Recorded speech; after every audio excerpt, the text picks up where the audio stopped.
West Coast? Are you in California? I'm in California. Ah, you're not near that earthquake, are you? No, thankfully not. That was very bad news yesterday. That's San Francisco, the Napa Valley.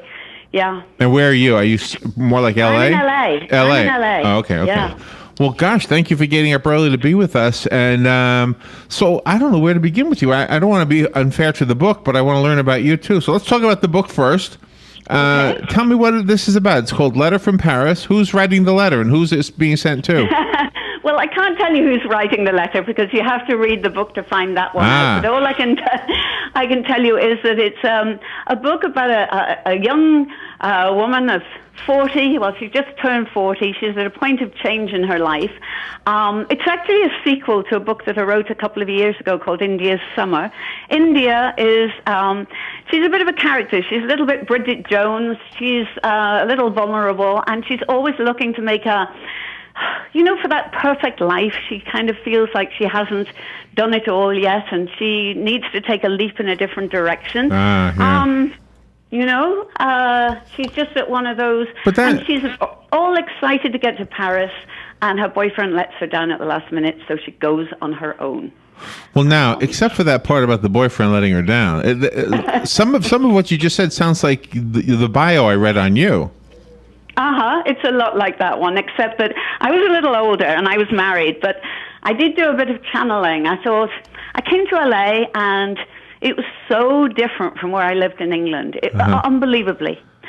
It was a little village in England that I came from, and suddenly I was on the west side of LA, and I had so much material, you can imagine. Where were you? Were you in Santa Monica?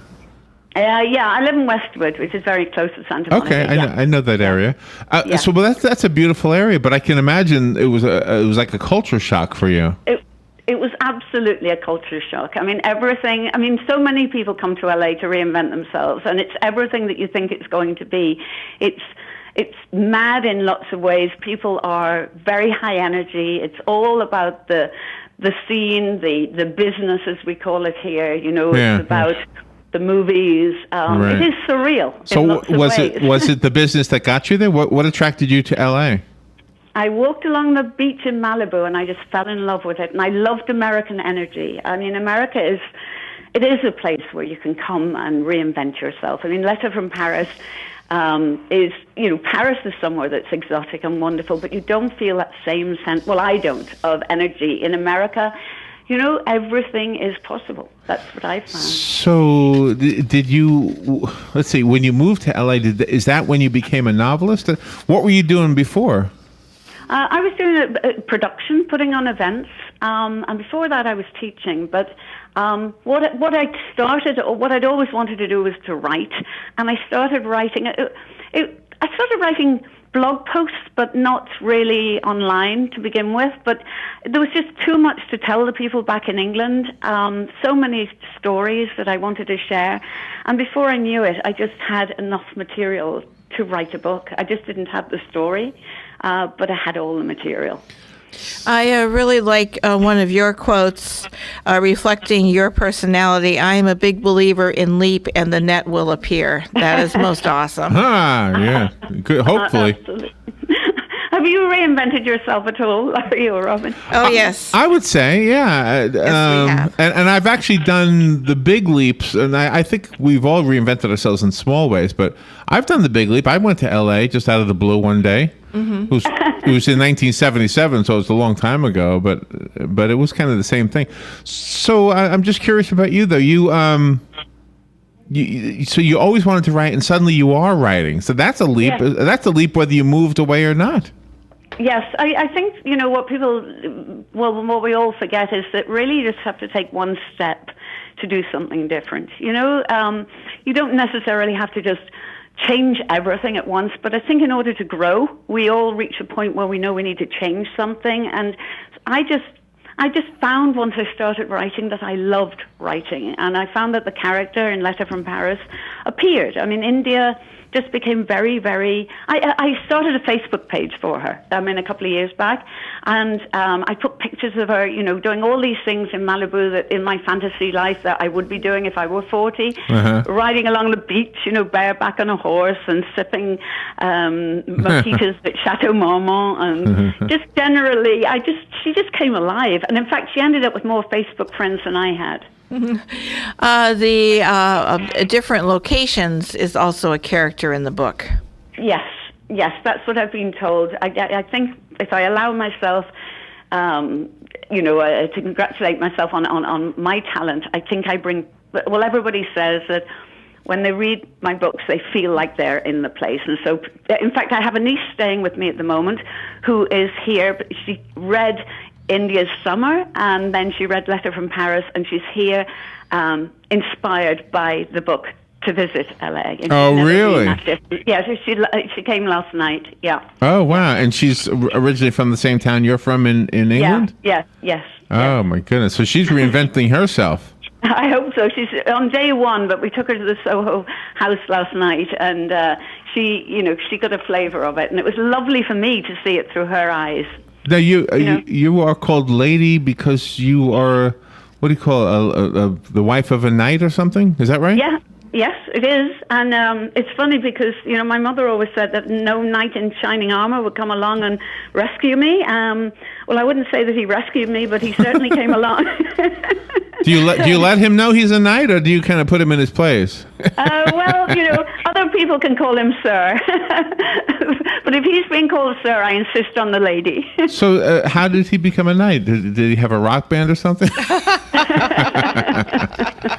I used to make fun of the fact that you have knights like Elton John and Mick Jagger and Paul McCartney, and I used to think, if there's ever a dragon, these guys are not going to be able to take care of him. That's right. They're not going to be able to... Sorry, I didn't catch that. They're not going to be able to what? Take care of him. Yeah, Mick Jagger can't slay a dragon. There's no way.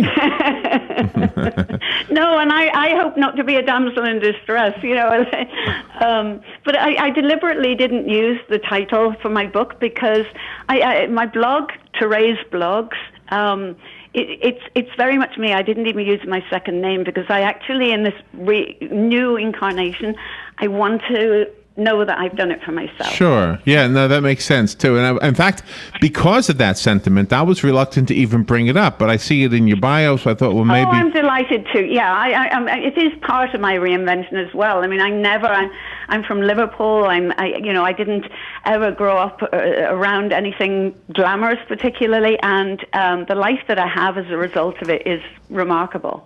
I get to meet so many interesting people. I really enjoy the fact that India is older. She's not a teenager or in her early 20s.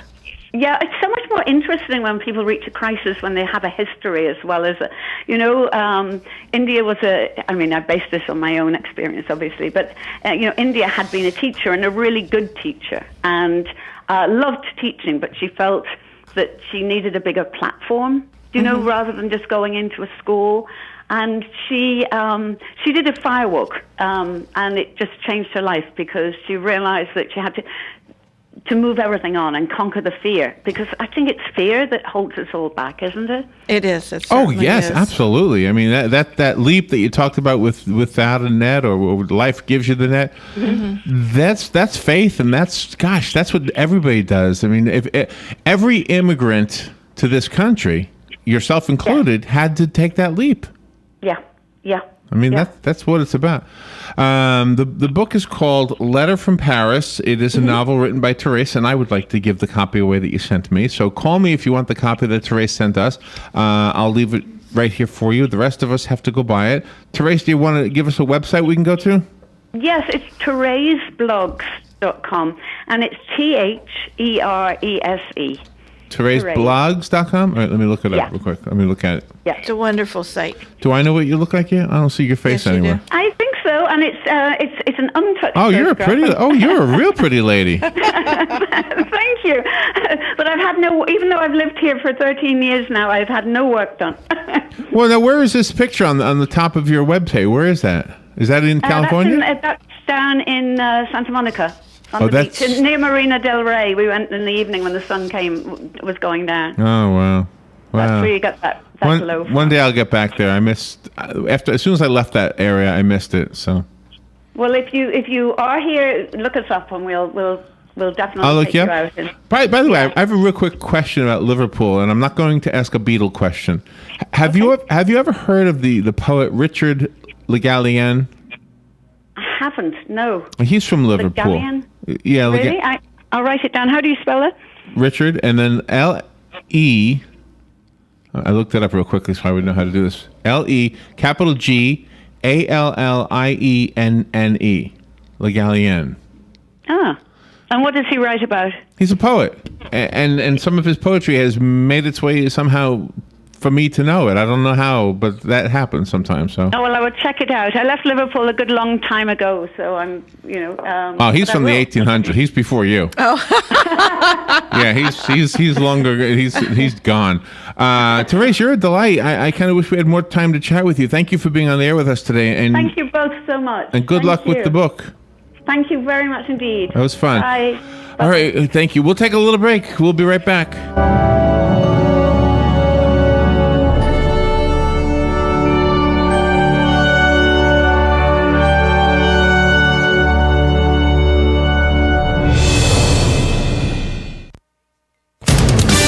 Fox News Radio, I'm Pat O'Neill. An explosion at an Illinois recycling plant.